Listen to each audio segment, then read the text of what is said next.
Welcome back, ladies and gentlemen, to WCS America Premier League. We are in Group B today. It's going to be Violet versus Scarlett in our next match, the two winners of the two previous series. So what are you thinking, Axlev? What are you thinking about this matchup? I'm thinking it's going to be an absolutely insane matchup. Of course, the winner of this match, the winner's match, Scarlett and Violet, advances to the round of 16. The loser will then drop down to that fifth match of the day, awaiting to play the winner of our next match, State versus Oz. Quite true, but both of our Zerg players have proven that they're very good against Protoss opponents, so I'm going to be a little bit afraid for our Protoss opponents in that fifth match today, but Violet versus Scarlett is what we've got right now. So it looks like the first game is going to be Neoplanet S, and I think, yeah, it looks like we're going to be starting right now. Neoplanet S is a map where the speeding run-bys can be scary, because there's two different directions you have to keep track of. Now, early on, you can put overlords everywhere. But then once the mulists come out and they start killing the overlords, you're in this situation where you got to anticipate where they're going to send speedings run to my third. If their speedings take out my drones to my third, I lose gas income, I can't make more mulists, I have less mulists, I lose. And then also it's a short map, so there's a lot of like mass baiting all-ins that are very strong as well. It's going to be exciting. I mean, all ZVZs are incredibly exciting, and we're just going to have to sit here and yell. So I'm hoping that your voice is ready. I know you were solo casting yesterday, but I'm hoping that you've recovered, because spawning down here in the bottom left-hand corner, our first Zerg opponent, it is a Zubu Violet, spawning in blue. And spawning up here in the top right-hand corner from Team Acer, our red Zerg player, it is Scarlett. So Overlord's just kind of hanging out, going across the map already, you know, being nice and scouty. As you were saying before, the Overlords are going to be very prevalent in the beginning of the map, trying to see as much as possible. We have so many different attack paths. And that's what you have to be incredibly conscious of where your opponent's going to be sending everything. Of course, in the very beginning, you can send that right in front of the natural. Exactly. Of course, in ZVZ, the reason why the overlords aren't crossing paths is because you don't want to send your overlord to your opponent's base. If you get there, you're just going to die to a queen. You're not going to see the Zerglings coming out of the base. What you really want to do is go to the natural, so you can see the hatchery timing, which will then tell you their gas timing. It'll also let you see all those Zerglings as they leave the base. So you can see both players sending their first overlord directly to their opponent's natural base. And it looks like Scarlett is going to be the first one to make a move on the natural, and she's thrown down her hatchery down there. Meanwhile, Violet has thrown down his spawning pool. Pretty standard openings here. We can see a hatchery followed by pool versus a pool followed by hatchery. Typically, the hatchery first build Scarlett is using ends up getting speedlings slightly faster, but it's usually a very small difference that doesn't play a significant role. Mm-hmm. Unless you're really playing to that upgrade, finishing exactly on the second. And even then, it's only a couple of, I believe it's only about 30 seconds difference between the two of them. But yeah. There's the extractor now going down here for Scarlett. Oh, and, Violet just a few seconds behind with the extractor. Neck and neck, both these players. Of course, the economy is going to be very even as well. Violet with the faster initial queen, Scarlett with the faster secondary hatchery. Oh, two Overlords are going to headbutt. Oh, and they do headbutt, but unfortunately there's no object collision between the two of them. Would have been exciting. It would have been. They can feel each other up with their little tentacle things.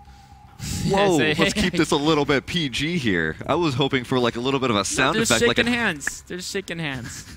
They got a bunch of hands, right? Are those hands? They look like claws. Yeah, they could be claws. How do you high five with claws? High one? High one. That's exactly what you call it, a high one. Two early Zerglings from Violet. Of course, in Zerg vs. Zerg, a lot of times the Zergs don't get too many Zerglings early in the game because the Queen can easily defend a couple slow Zerglings. Of course, Violet came in there, he got one Zergling kill, and he scouted his opponent out. So it wasn't really a big deal at all. In fact, Scarlett actually made 4 Zerglings, so she's invested a little bit more into these early units than Violet. And yeah, both of them are sitting at exactly the same amount of harvesters, so we can see there's really not that much of a difference there. And actually, speedling boost, yeah, you completely at the same time. 4 seconds difference between the two of them. Violet getting that little bit later gas is going to cost him just a couple of seconds. That's about it. And we see it's also a couple seconds later on the baiting nest, but that shouldn't play a significant role. You can see both players really placing their overlord. Scarlett wants to keep track of where the Zerglings go when they leave Violet space, and then additionally, keep an eye on, of course, the the central locations of these two roundabout paths. Of course, Violet doing the exact same thing. Now, I really like the placement of that Baneling nest. Is going to minimize the amount of area that queen is exposed, so less Zergling can surround it. Both players going for the identical fort. And Violet actually be the first one to put down a spine crawler, whereas Scarlett the first one to tech to lair. Violet going for a Roach Warren. He's going to be going for, most likely, it's going to be a Roach Baneling all-in. It's pretty much an all-in because as soon as Scarlett gets those Mulas out in the field, they're just going to have total map control, and the game's going to be Scarlett's unless Violet can get a lot of damage done with his Roaches before then. Speedlings come in there for Scarlett, take out one of Violet's poor drones. He thought he was surrounded by friends. He thought he was going to be A-okay, but those Zergling just came out of nowhere and ruined his day. Violet getting his final 2 drones for probably a long time, building the overlords in preparation for a massive Roach surge. You can see his resources are starting to collect as well. How long will it take for Scarlett to identify this build, and how quickly can she assemble the necessary defenses to not take too much damage? Now it's going to be a little bit scary because right behind this Scarlett does have a Spire. So if she holds this up, she holds this off, she's going to be in a pretty good position because, I mean, nothing that Violet's got right now is going to be able to take out air. Oh, she loses those 4 speedings. It's going to come down to the overlords to be the initial scouting of these Roaches. The Roaches are starting to assemble. Scarlett is going to have to make a ton of spine crawlers and a ton of bane. Now she sees the Roaches. Let's see her reaction.